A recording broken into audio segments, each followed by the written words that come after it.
राजकारणामध्ये मी ज्यावेळेस नगरमध्ये आमची राष्ट्रवादी पक्षाची बैठक चालू होती, त्या बैठकीमध्ये सुद्धा मला बऱ्याच पत्रकारांनी विचारलं होतं की राहुरी विधानसभेच्या निवडणुकीत उमेदवार कोण असेल. तर त्यावेळेस त्यांना मी तेच सांगितलं होतं, वेट अँड वॉच. म्हणजे वेळ काळ सगळ्या गोष्टी ठरवत असते.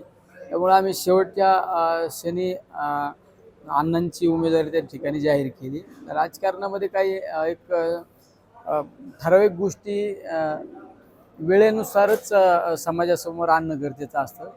पण आज ही निवडणूक खऱ्या अर्थाने एक सर्वसामान्य कुटुंबातला चेहरा म्हणून अशी ही निवडणूक अण्णांच्या भोवती ती निवडणूक फिरणार आहे.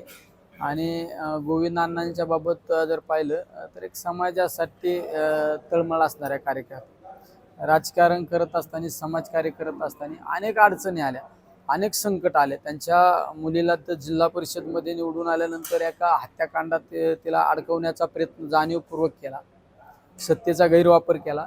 पोलीस प्रशासनाला हाताशी धरून त्या मुलीला तिच्यावर गुन्हा दाखल केला आणि 6 वर्ष तिला बाहेर फिरावं लागलं. नंतरच्या कालखंडामध्ये वर्षभर, कमीत कमी वर्षभर जेलमध्ये तिला जावं लागलं. नंतरच्या कालखंडामध्ये अण्णाला सुद्धा काही गुन्ह्यांमध्ये अडकवण्याचा प्रयत्न केला. हे सगळं जाणीवपूर्वक केलं, पण तरी पण समाजाची नाळ कधी या कुटुंबाने तोडली नाही.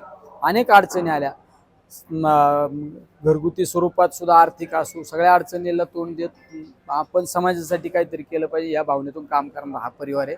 त्यामुळे या परिवाराच्या पाठीशी निश्चित सर्वसामान्य जनता राहील, हा मला खात्री आणि विश्वास आहे.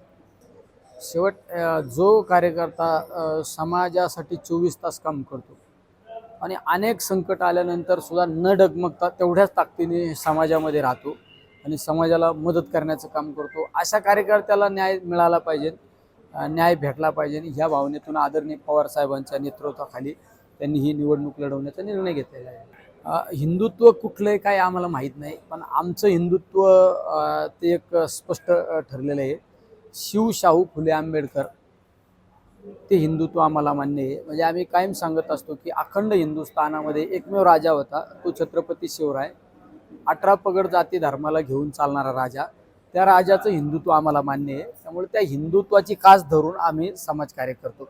पण आम्हाला जातीभेद करणारं, समाजामध्ये दंगली उफाळणारं हिंदुत्व आम्हाला आजही मान्य नाही, उद्या पण नसणार. पण सगळ्या गोष्टी होतील, पण तुम्हाला ह्या विधानसभेच्या निवडणुकीचा रिझल्ट हा भल्या भल्यांना धक्कादायक असेल, हे या ठिकाणी मी अधोरेखित करतो.